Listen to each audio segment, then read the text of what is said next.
Hello guys, අද පාඩම හොඳයි මම කරන්න. මේක අපි කොහොමද හොඳයි මම යම් දෙයක් කරන්නම් කියලා ඉංග්‍රීසියෙන් කියන්නේ. අපි මේ පැටර්න් එක අපි එදිනදා ජීවිතයේදී සිංහලෙන් කතා කරනකොට ගොඩක් වෙලාවල් යොදා ගන්නවා. නමුත් අපි කොහොමද මේක ඉංග්‍රීසියෙන් කතා කරනකොට යොදාගන්නේ?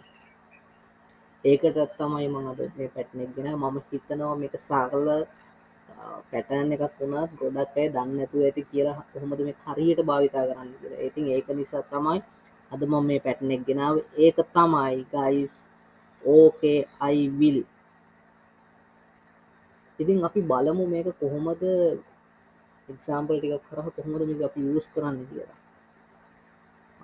හොඳයි මම බලා ගන්න. කොහොමද සිංහලෙන් කියන්නේ? සිංහලෙන් කියන එක ඉංග්‍රීසියෙන් කියන්නේ. හොඳයි මම බලා ගන්න. okay I will see.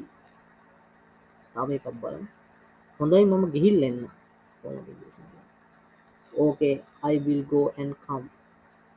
තව එකක් බලමු. හොඳයි මම ඔයාලට පස්සේ කතා කරන්න. I will call you later.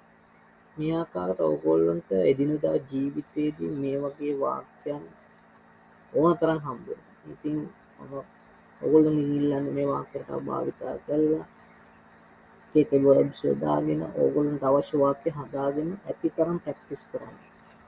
එතකොට ඔයගොල්ලන්ට ස්පෝකන් වැඩි දියුණු කරගන්න පුළුවන් මේ හරහා. එහෙනම් guys see you.